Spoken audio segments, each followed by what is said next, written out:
जय हिंद दोस्तों। मैं दीपक सर एक बार फिर से डिजायर पॉइंट ऑनलाइन प्लेटफॉर्म पर स्वागत करता हूं। दोस्तों, जैसा कि आपको पता है कि इस समय मैं आपको जो है पढ़ाने के लिए चल रहा हूं, वो आपके हिंदी मीडियम स्टूडेंट के लिए क्लास 10th के फिजिक्स का पूरा कंप्लीट कोर्स हम देने वाले हैं। तो जैसे कि आपको पता ही होगा, या आप ये समझ लीजिए,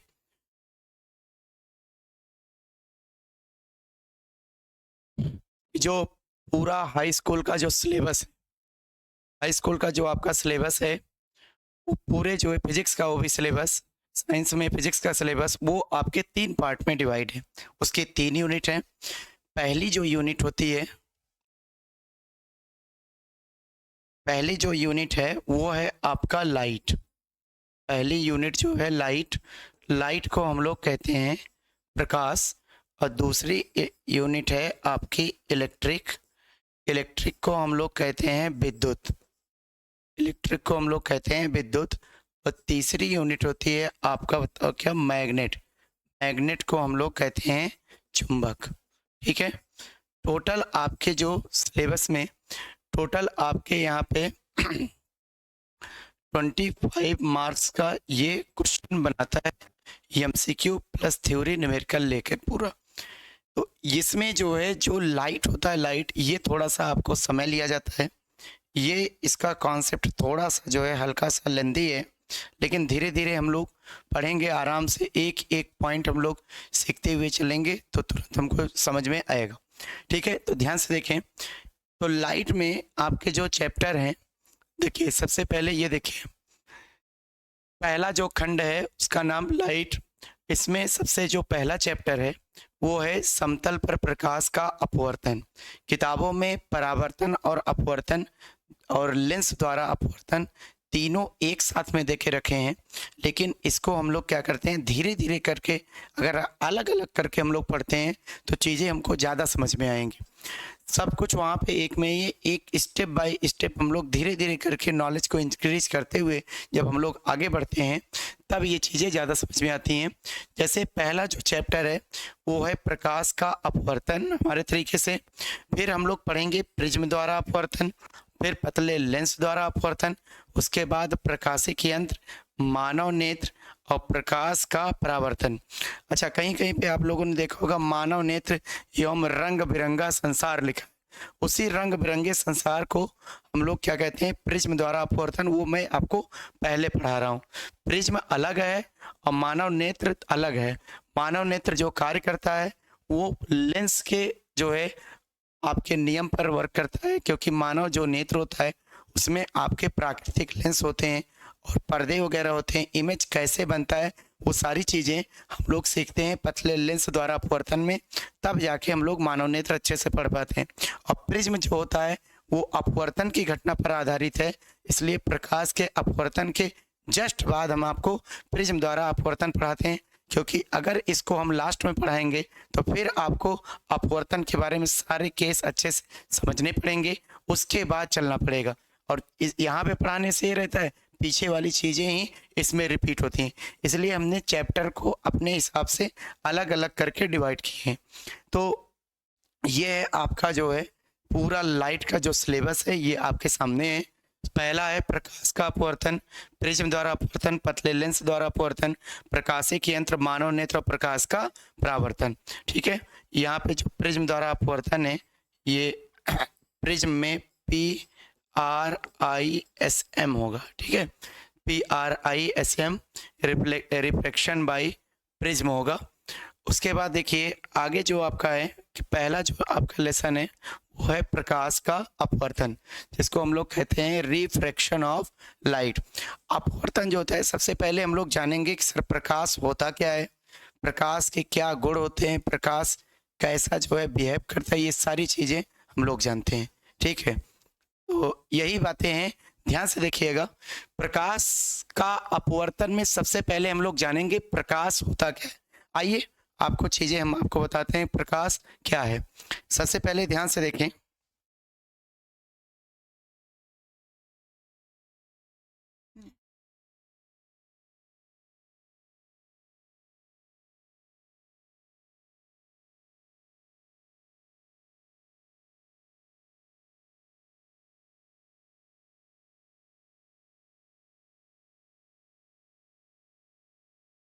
चलिए ध्यान से देखें। प्रकाश की जो डेफिनेशन होती है, प्रकाश एक प्रकार की ऊर्जा है जो हमारी आंखों के रेटिना को उत्तेजित करके वस्तु का आभास कराता है। देखिए यहाँ पे हमने कहा कि जो प्रकाश होता है, प्रकाश प्रकाश बताओ भैया क्या है? एक प्रकार की ऊर्जा। प्रकाश एक प्रकार की क्या होती है? ऊर्जा। दुनिया में जितने भी लोग हैं सबको अलग अलग तरीकों से आप ऊर्जा दे सकते हैं। जैसे देखिए, प्रकाश जो है एक प्रकार की ऊर्जा है दुनिया में, और ये ऊर्जा किसकी है? हमारी आंखों की। दुनिया में हर किसी को ही आपको जो है जो ऊर्जा देनी होती है वो अलग अलग रूपों से देनी होती है। जैसे आप लोग जानते हैं कि जो शादी होती है, शादी, ठीक है, शादी में जो दूल्हा होता है, दूल्हा, दूल्हे को जो ऊर्जा मिलती है वो मिलती है सुंदर दुल्हन से। दूल्हे के पिताजी को जो ऊर्जा मिलती है वो मोटे दहेज से मिलती है। जितना ज़्यादा पैसा मिलेगा उतना ही ज़्यादा पिताजी खुश होंगे। अलग अलग लोग हैं, अलग अलग तरीके से उनको ऊर्जा मिलती है। वैसे जैसे आपके बाराती जो लोग जाते हैं उनको नागिन प्लस गोबर डांस से ऊर्जा वगैरह मिलती है, ये सारी चीज़ होती है। वैसे हमारी आंखों की जो ऊर्जा मिलती है वो बताओ कहाँ से मिलती है? प्रकाश से। इलेक्ट्रॉन को भी ऊर्जा मिलती है। इलेक्ट्रॉन को ऊर्जा दो तरीके से मिलती है, या तो इन्हें आप गर्म कर दीजिए या तो आप इन्हें रगड़ दीजिए, इलेक्ट्रॉनों को ऊर्जा मिल जाती है।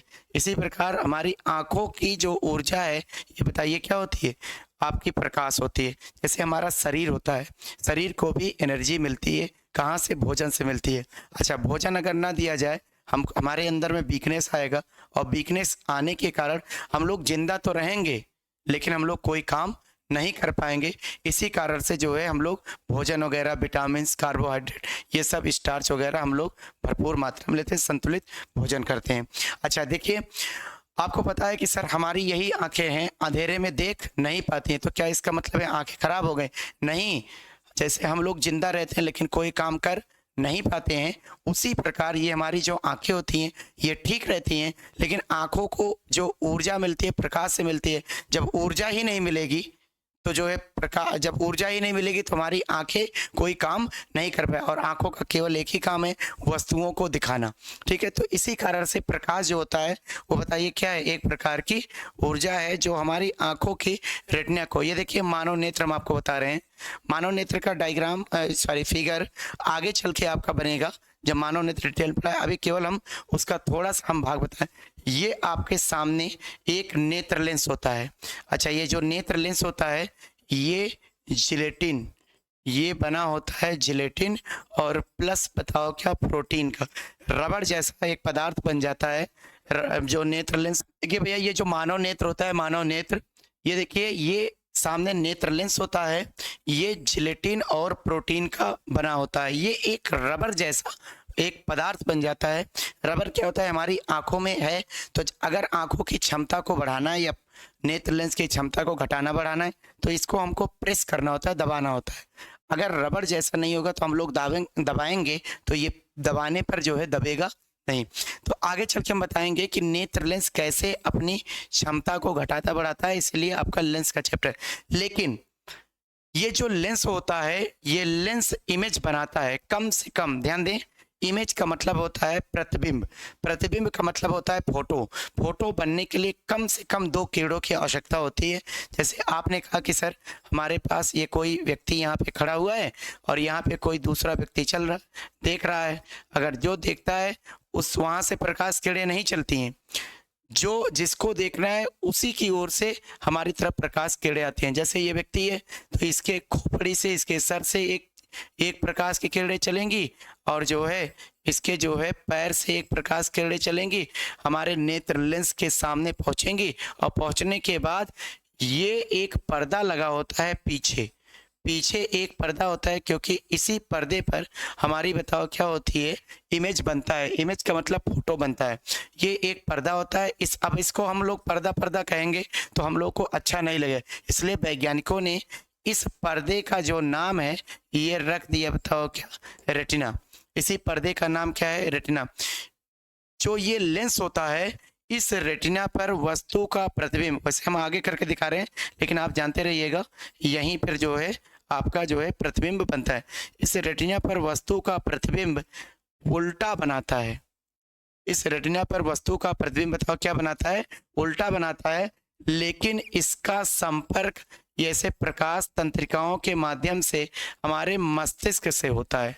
ठीक है, इसका संपर्क जो संपूर्ण आंख का जो संबंध होता है, जो नेत्र का, इसका संबंध बताओ क्या होता है, मस्तिष्क से होता है। तो ये भले ही उल्टा बने लेकिन मस्तिष्क इसे सीधा समझता है। ठीक है, तो ये दिमाग का काम है। तो ध्यान दें कि रेटिना को उत्तेजित करके, रेटिना को बताओ क्या, उत्तेजित करके वस्तु का आभास कराता है। उत्तेजित का मतलब होता है, जैसे आप लोग कहते हैं सर आप अंधेरे कमरे में गए, अंधेरे में आपको जो है कुछ दिखाई नहीं देता है, लेकिन जैसे ही प्रकाश के किरणें आप आपतित कराते हो, जैसे ही आप प्रकाश को फ्लैश लाइट, मोबाइल का टॉर्च का लाइट को ऑन करते हो, वैसे ही आपको बताओ चीज़ें दिखनी शुरू हो जाती हैं।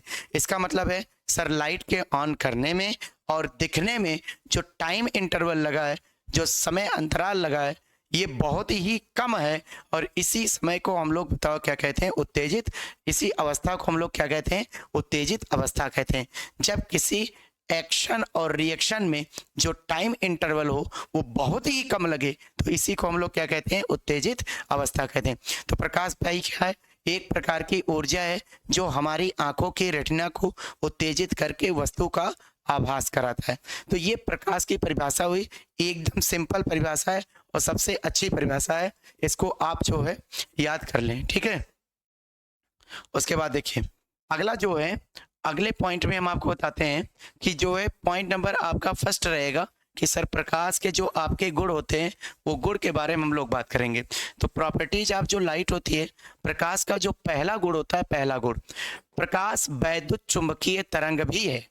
प्रकाश बताओ क्या है, वैद्युत चुंबकीय तरंग भी है जिसकी ऊर्जा यचनी होती है। अब आपके मन में ये आया कि सर ये वैद्युत चुंबकीय तरंग क्या है, सर ये वैद्युत चुंबकीय तरंग होता क्या है। ये देखिए सामने आपके सारी बातें हम लोगों ने देख वो करके रखा है। देखिए ये देखिए आपके पास प्रकाश वैद्युत चुंबकीय तरंग भी है जिसकी ऊर्जा बताओ क्या होती है, यचनी होती है।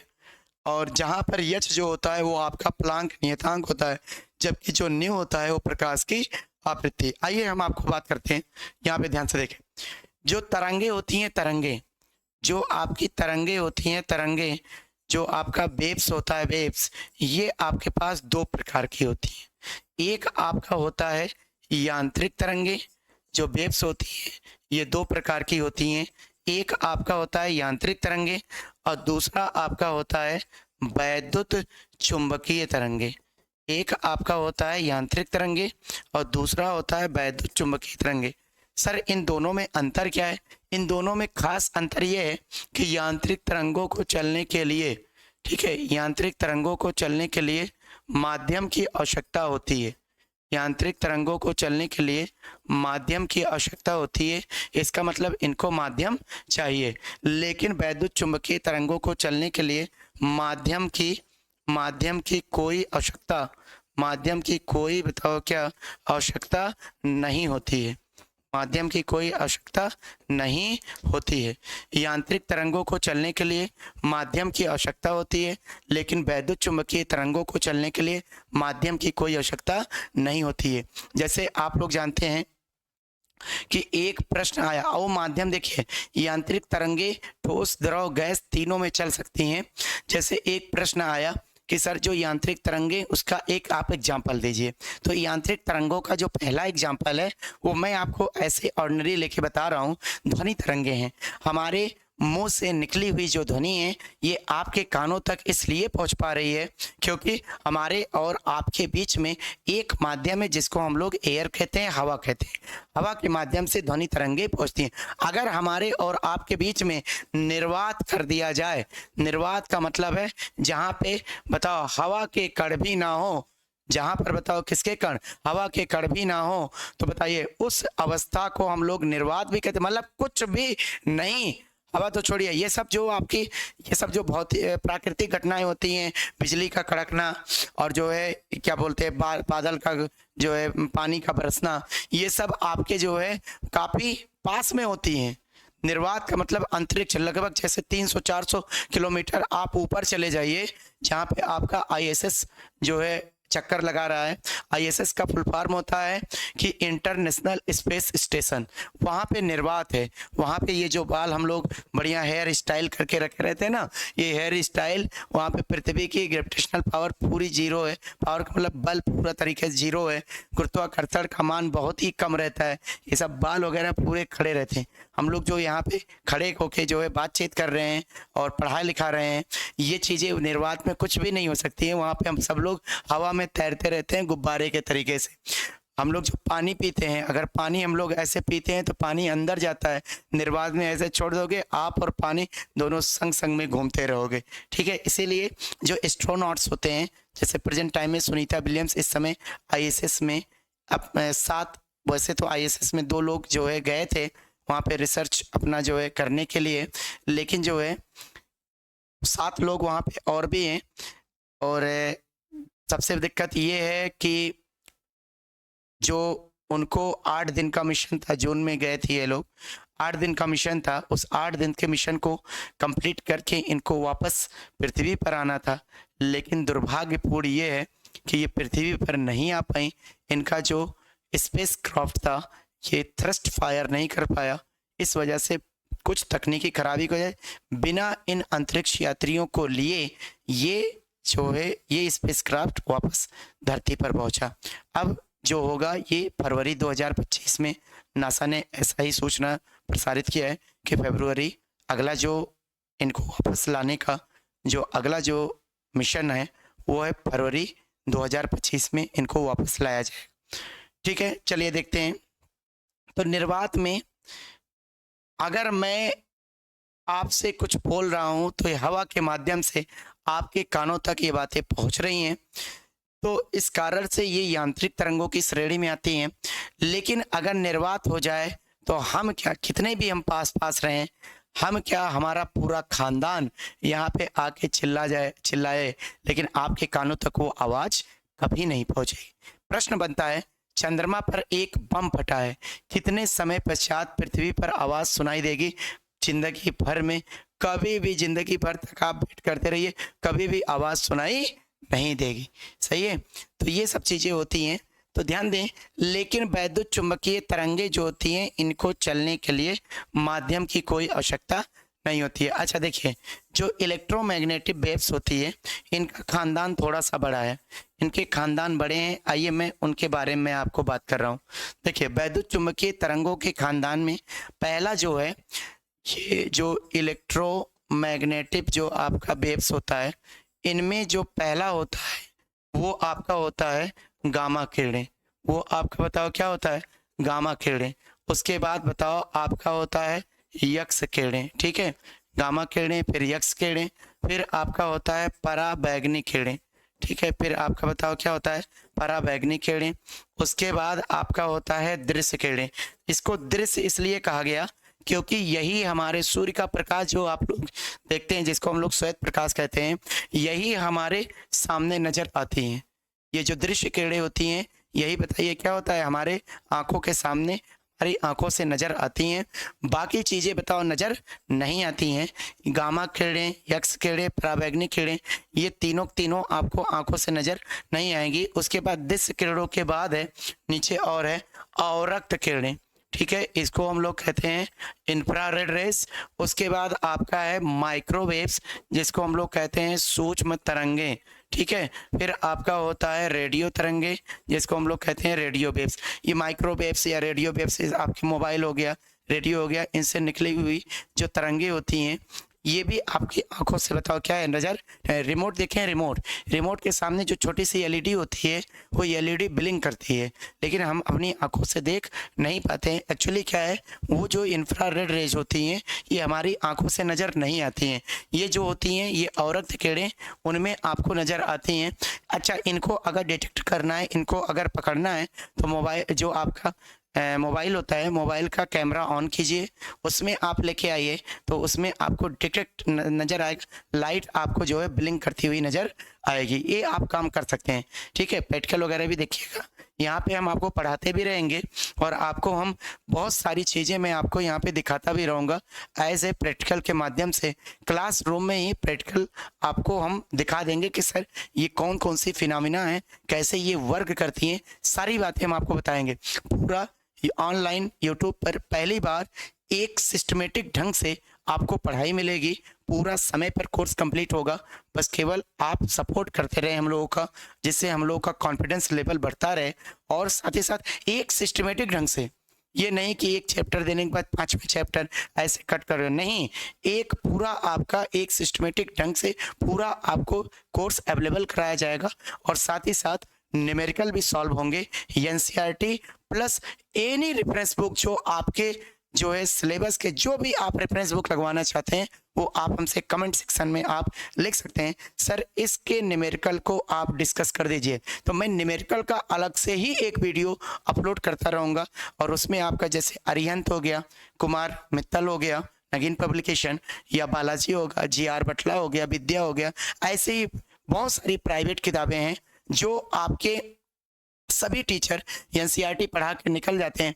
मैं एनसीईआरटी प्लस सारे रेफरेंस बुक को कवर करूंगा आपके लिए। ये बहुत ही जो है अच्छी बात है कि हम लोग जो है पूरे एक एक क्वेश्चन को टच करेंगे, क्योंकि कभी कभी कुछ ऐसे क्वेश्चन होते हैं जो आप जहाँ पे जिनसे भी पढ़ रहे हैं, जैसे इस प्लेटफॉर्म को, डिजायर पॉइंट को छोड़ दीजिए, यहाँ पे जो भी टीचर हैं, जो भी सब्जेक्ट के टीचर है, जो सब्जेक्टिव टीचर है, एक ही टीचर एक ही सब्जेक्ट में माहिर है और पूरे उसके पास उस सब्जेक्ट का पूरा ब्रह्मास्त्र पता है।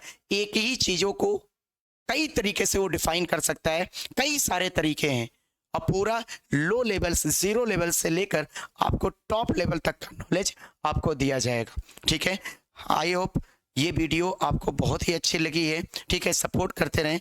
अगला जो वीडियो है वो आपका जो है, अगला जो बातें होंगी वो आपके नेक्स्ट लेक्चर में होगी। देखिए, हमारा उद्देश्य ही नहीं, जितने भी हमारे अध्यापक बंधु हैं जो हम लोग के साथ में मिलकर कंधे से कंधा मिलाकर काम कर रहे हैं, हम लोग का उद्देश्य ये है कि कम पैसों में, मतलब शिक्षा पैसे की वजह से नहीं रुकनी चाहिए, कम पैसों में अच्छा मैटर हम लोग प्रोवाइड कराएंगे।